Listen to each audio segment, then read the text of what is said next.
I was making up some file handles, and I found in amongst my file handles, the one that I've already made, this is a piece of oak I made one out of. Actually, it's two pieces to glue together. I didn't finish it off. I didn't put an end on it here, and I put some lines in it. I wanted it to be. Let me see if I can focus in on that. I made this up, and I really didn't have a file for it. I just made it up. I'm going to put a brass on here. Now the brass I'm going to use is the brass that I used in a previous video to just put up, and I picked up that thread. Anyway, I'm going to cut this. I'm going to cut this hexagon piece off of here, and maybe a little bit of that journal there, to slide that down on there. It's got a piece where it broke out of there. I can maybe file that off, drill it. I don't know. It's only a file handle, so I don't know. I might just leave a hole in it. Anyway, the first thing I got to do is cut this off. Cut a piece off of this, cut this out and that out there. I mic'd that already. Now, I want to bring this up. I watch people very closely when I was at work. I used to watch people closely when they did things. And to me, this is for ODs, this is for ID. And if you want to measure depth, this was for depth. But I was watching this guy one day, and he wanted to measure. So he wanted to measure from here to here. So he just very quickly and easily snapped that right there like that. And he got 758. Anyway, I need 3/4, so let's see. Oh, that's perfect. If I cut it off here, so this is that's 790, that's 800. So I can cut this off right on the end of this and right past there, maybe out on the threads, and then face those off. It's going to need to be bored. You can see it doesn't go all the way through. There's a hole off center. It's got a little O-ring in there. So as I say, I got to cut this off here and here. This is a piece of an old sink, and I'll tell you what, if I'd have known that new faucets don't put out as much water. If you've heard it, it's true. Believe me, it's true. It takes just a half an hour now to get hot water out of the sink and to fill a sink up. So anyway, I would have never, I'd have pulled that copper out of there and soldered a new piece into there. But and it's neither here nor there. So I got this. It's no more good for anything. I'm going to put it in the lathe, cut it off those two places in the saw first, and then put it up in the lathe and bore it out. And then once I've got a dimension, once I've got a diameter on this, then I can put this back up in the wood lathe, take that down to it, and I'll use a micrometer or a veneer. I'll get a good fit on that. Now this file I'm going to put it on is a big, I think it's they call this a 14-inch. Yeah, 14-inch, and I use this. I use this a lot. So, it's nice if you're going to something you use a lot like that. You want a nice, good handle on it, and it'll have that nice shiny brass. It's I don't know. It's I don't know. Makes you feel like more of a craftsman when you have the proper stuff, and stuff that fits your ergonomic, fits your hand real nice. This is real nice. This has got this good shield on here. Grab a hold of that, and it's really comfortable. And then I can just go right across there. So anyway, without further ado, I'm going to get onto that. I will set the saw up, saw those off, and then I will go over to the lathe and I will machine that so that I can use it for my intended purpose. So, one more thing I wanted to talk about, the little deer. Update you on the deer, the buck that came up, and I put it at the beginning of the last video. I saw him again that night. He got picked up on the trail cam. I haven't checked trail cam today, but he was moving better. He's still limping, but he was moving a lot better, and he didn't seem like he was in as much pain. I think when he was here that morning, I think that was Thursday morning, He was totally driven by hunger. You could see it. He was focused. He didn't care that he was in the backyard of someone with someone right there, the other deer around. He was only focused on that food. So I think what happened is he got hit by the car, probably went and laid down uh, to heal, a little bit. And then when he got up, he was just so dang on hungry. He just was. He had to get something to eat. So it seems like he got that, and it helped him along. And then I saw him the next night in the trail cam. I wanted to give you a little update on how he was doing.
Okay, so now we have that. Now, you can see now better, there's a off-center hole in there. Ooh, you can really see it good from this side. So I'm going to bore that out. I didn't realize, but this diameter might be smaller than the ID, but that's okay. I'll wind up with whatever I wind up with. Okay, so now we'll put her over on the lathe. Okay, I got the part up there. Now, I probably should stop. I'm guided by rules of thumb that I've developed over years and just done it. I do it without even thinking about it. So, the first choice I had was how to put that in the chuck. The other side only needs a small amount of facing done on it. This side needs to be faced and bored. So the rule of thumb, first rule of thumb, is to always take as much material off on the first op as you can, as you reasonably can. Sometimes you can't get as much off, and sometimes it just, it depends on the job.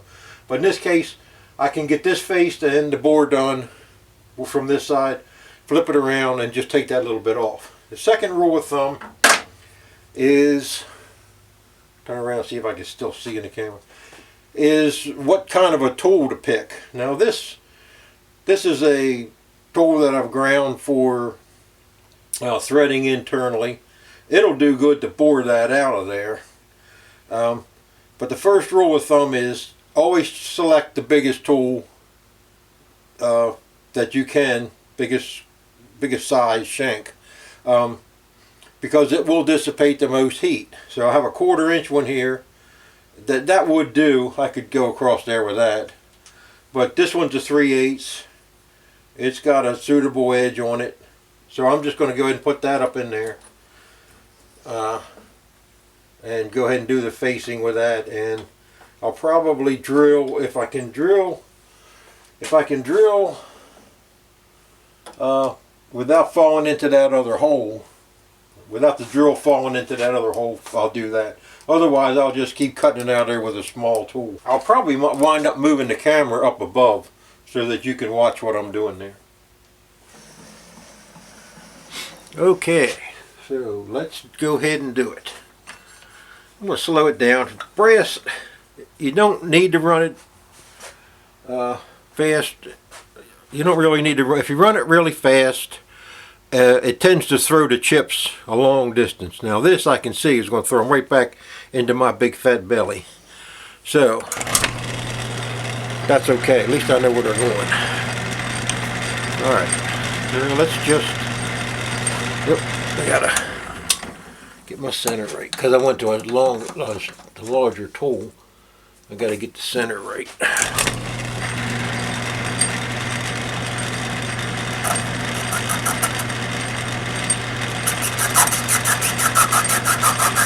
Oh, good. They're going the other way. That suits me just fine. All I do is clean it up.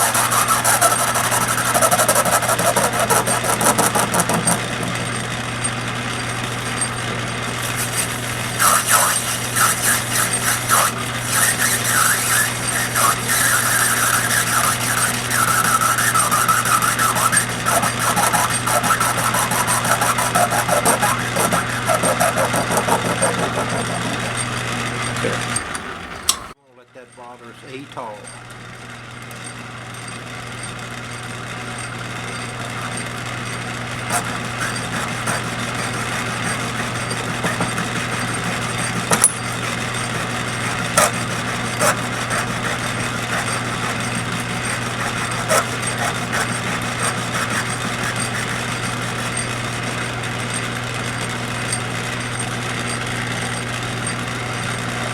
Okay.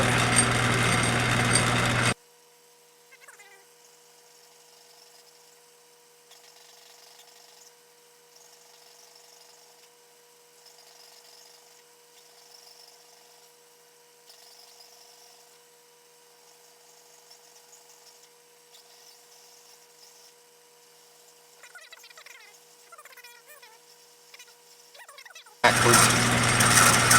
I'm hand feeding, but I could be power feeding. I'll explain what I mean by that in a minute.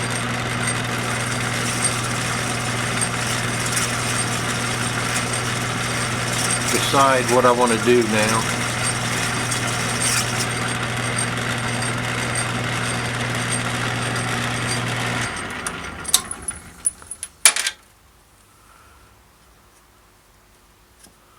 Okay, so that's bored out, and it seems like it's going to be okay there. So now all I need to do is flip it around and face off that other side.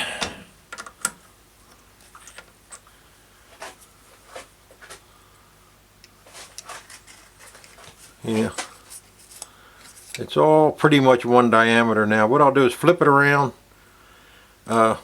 face off this end, this other end, and then run a little boring bar through there.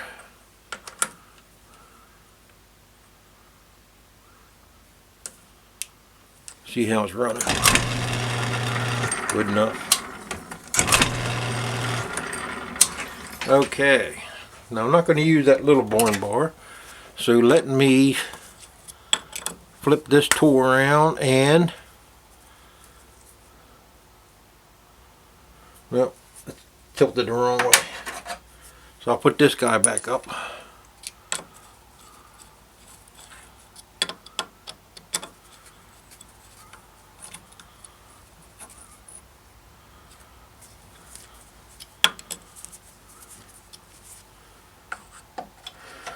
Alright, get her back on center.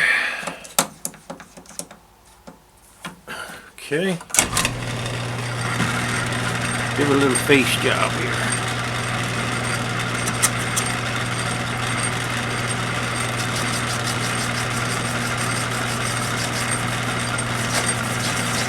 The next rule of thumb, when I have an interrupted cut, I like to get underneath of it. By that I mean down where I don't have an interrupted cut anymore. You can see I'm deeper. Then I'm deeper than the run out.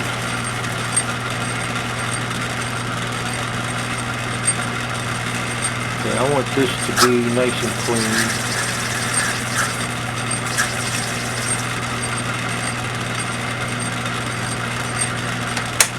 I want to power feed out.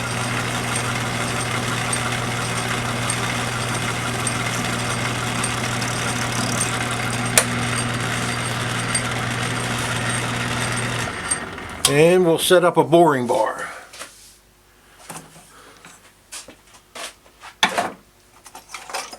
Oh, good. I already got one ready to go.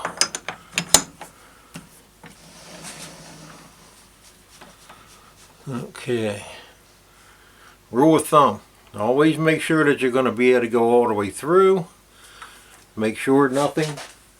These things I do automatically. I'm trying to explain them now. Spin it a couple of times. Make sure you can see I can see the boring bar back there. I know that I can make it through without hitting anything. For this bore, I might just give it a few more RPMs. It's a carbide tool. I think I have a 3,500 speed on it. Okay. Now let me pick up a cut in there. I'll take 10.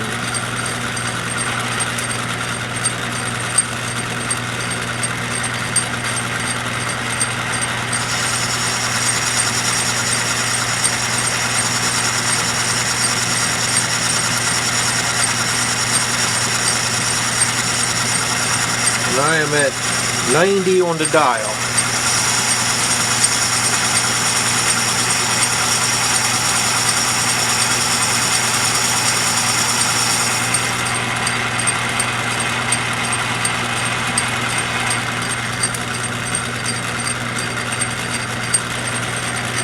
Okay, the bore cleaned up all the way through, so we're good that way. Alright, let me take it out.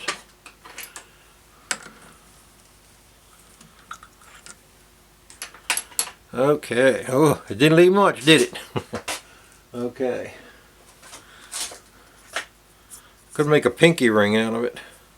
Oh, she'd make a beautiful pinky ring. Okay, enough fooling around. Alright, so I've got that. See if I can get you focused in better.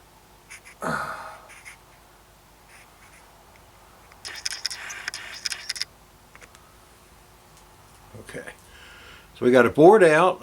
I got a diameter now. I'll take it back over. I'll make that bore, and I'll make the wood to match it.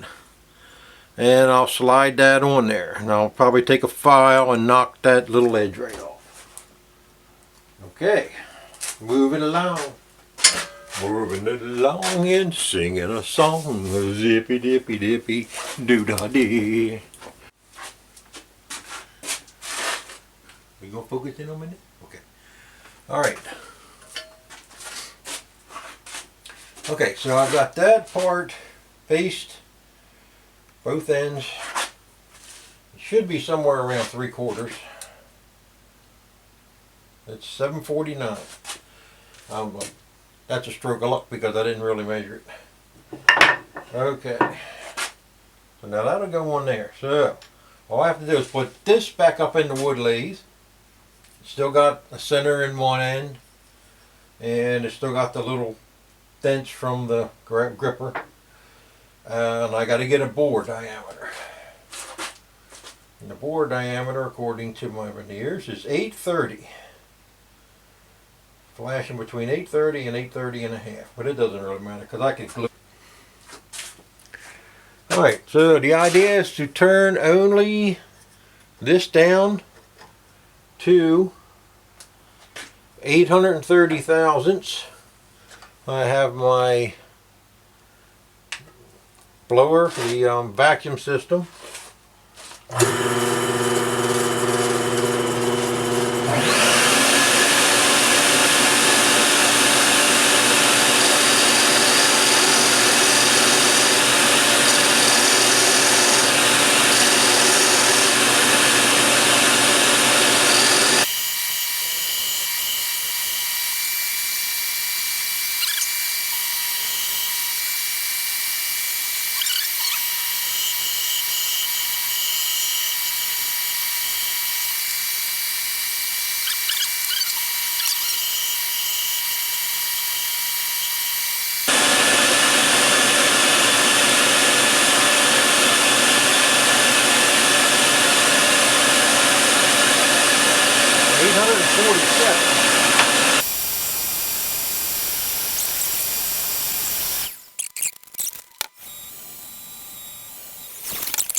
Okay, did that look like 5 thousandths to you? Did to me.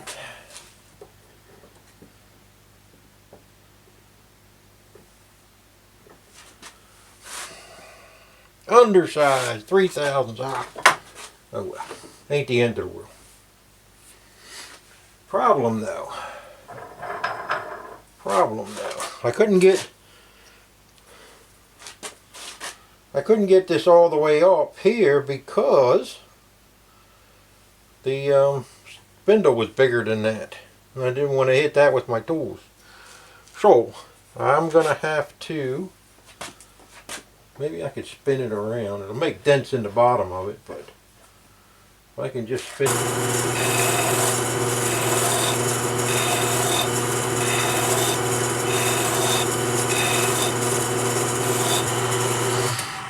Now, I don't know how that's going to turn out in the movie, but let's see what happens here.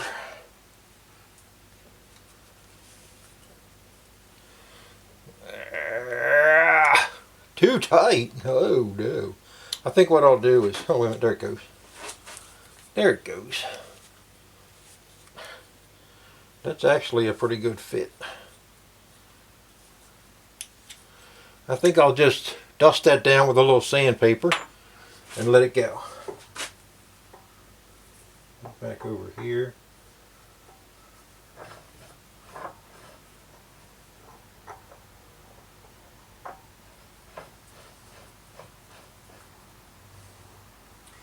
Now I'll turn it back around. I don't like doing that, but I gotta. I don't want my hand that close to that thing.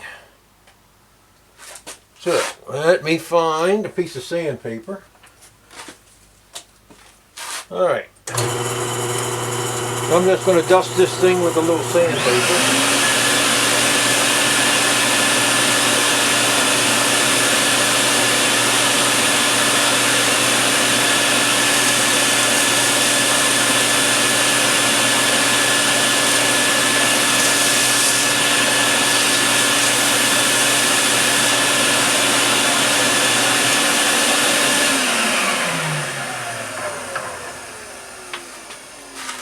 Alright. Well, there's one easy. I'm going to epoxy that on there. Okay. Oh, that's pretty. Yep, I like that. Yep, I like that. I'm going to put my big file on there.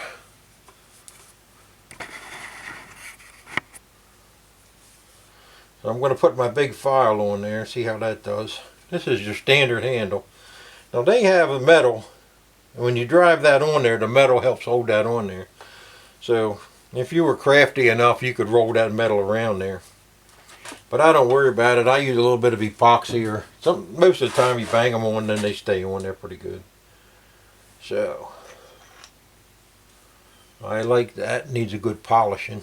So anyway, there's that. My next job, let's talk about the next job. Next thing I want to do, this record power machine, it's very nice. You can tilt the head, bring this head all the way around, and I have a face plate for this. I think it's 4-inch face plate. I want to put that on there, and I want to use it as a quick sander. It would be better if this was swung around the other way. Then I could make, yeah, I probably should. I probably will do that.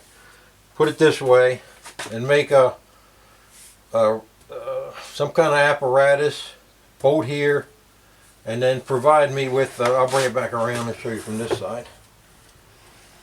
If I build my table, I want to build a table on it. If I build it from this side, I got a longer way to go. I got about 6 inches longer way to go. But anyway, I want it to bolt here, come around, and have a table in front of the, let me take this out of there, I think. Anyway, it's not going to cut me because I'm going to be careful around it. It's very sharp. I wanted the table on there and bolt it to here, make up something out of flat steel and angle iron. And then I have some more of the plate that I made used to make the table for my bandsaw. I'll make a table for here, but it'll have to pivot down 45 degrees or so. Okay. Alright, so you probably heard me going on about power feed, not power feed. If you one of the other videos I just did, I showed where the gears on the reverse mechanism, I lost a tooth on that one gear, but that only affects the reverse. Okay, so I was saying about the feeds. I have, if you watched one of my other videos, I just recently lost a tooth off of this gear. So these gears were not in the drivetrain. But I was still able to feed with the carriage towards the chuck and the cross feed from the center out. Okay, with this over in this direction here. Okay, this little stub shaft is hollow. The lead screw goes into that, and on this is a little shuttle that goes into these, that nests into these here. So that's nest into there, and then that little shuttle has a key, and the shaft, it turns the shaft. But you're, like I say, you've only got one direction. When you throw this switch, that little shuttle goes into this side, and this one's rotating the opposite direction of whatever this rotates. It goes through this gear. As this gear drives one way, it drives this one the opposite direction. Okay, so but you can still use, if you don't have these in there, these are broken, if you just got a new machine and these are broken, whatever, you can still feed, and you can feed in either direction, but you can't use the box. Like I say, as it's set up right now, I have 3,500 feed. So that is, I've got clockwise rotation here, the cutting direction. So then that's an idler gear. There's an idler gear up there, and then this gear. So this is going clockwise. This one's going clockwise. This one's going counterclockwise, and this one's going clockwise. So if you look at your feed chart and you find one that utilizes a gear combination in the C or D position, that will give you an extra combination. So that would make this turn the other way. That's why this isn't labeled forward and reverse. It's forward and reverse relative to which way this gear is turning. So if you were to switch to a I think it's 8,000 feet if you want to go more, or down to the slowest feed on this one. It's 1 8/10, 1,000 or 0.001877. But it utilizes the C and D positions, so that would cause this to go the other direction. You could leave this where it's at, and you could feed away from the head, from the chuck with the carriage, and you could feed down with the cross slide feed. So until you were able to get new ones of these gears, or you could get it fixed, that's how you could make cuts with your lathe. I just wanted to bring that up. And that's about it. That's all I wanted to do for this video. I thank you for watching, and I'll see you on the next one.